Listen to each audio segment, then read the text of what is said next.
देशाचे पंतप्रधान माननीय नरेंद्रजी मोदी यांनी मराठी भाषेला अभिजात भाषेचा दर्जा देण्याचा निर्णय घेतला आणि आज तो जाहीर झाला।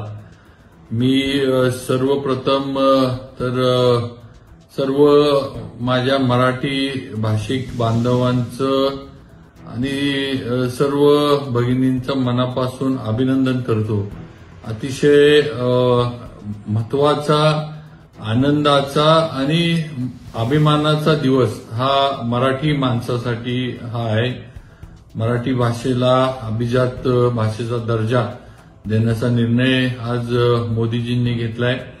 अनेक वर्षाची ही लढाई होती, अनेक वर्षाचे प्रयत्न होते आणि आज त्याला शेवटी मोदीजींच्या माध्यमातून त्याला मुहूर्त स्वरूप हे आलेलं आहे। यापूर्वी मी त्याचबरोबर मराठी साहित्य परिषद शाहूपुरी शाखेचे माझे सहकारी मान्य विनोद कुलकर्णी, साहित्य परिषदेचे मान्य मिलिंद जोशी आणि त्याचबरोबर साताऱ्यातील अनेक पदाधिकारी, अनेक नागरिकांनी दिल्लीला जाऊन आम्ही आंदोलन केलं होतं। त्या ठिकाणी हे पंतप्रधानांना त्याच्यानंतर साताऱ्यातून साहित्य परिषद शाहूपुरी शाखेच्या वतीनं 1,00,000 पत्र पाठवली होती मराठी भाषेला अभिजात भाषेचा दर्जा मिळावा म्हणून।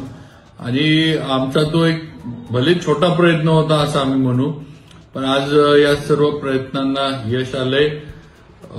खरं म्हणजे यापूर्वी सुद्धा अनेक सरकार, अनेक मोठमोठे नेतृत्व होऊन गेले।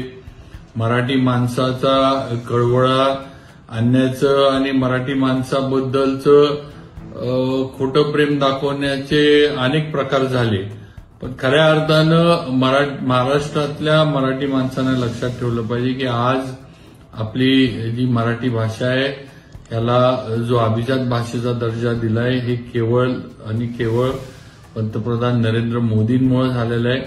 त्यांचं महाराष्ट्रावर वेगळं प्रेम आहे, वेगळं लक्ष आहे आणि आपण सुद्धा त्यांचं अभिनंदन, आभार मानणं मराठी माणसानं हे आपलं कर्तव्य आहे। परत एकदा मी पंतप्रधान नरेंद्रजी मोदी, आमचे नेते देवेंद्रजी फडणवीस आणि सर्वच याच्यामधले सर्व माझ्या मराठी भाषिक बंधू भगिनींचं मनापासून अभिनंदन करतो, मोदीजींचे आभार मानतो। असंच महाराष्ट्रावर मोदीजींनी लक्ष ठेवावं अशी विनंती सुद्धा या निमित्तानं करू इच्छितो।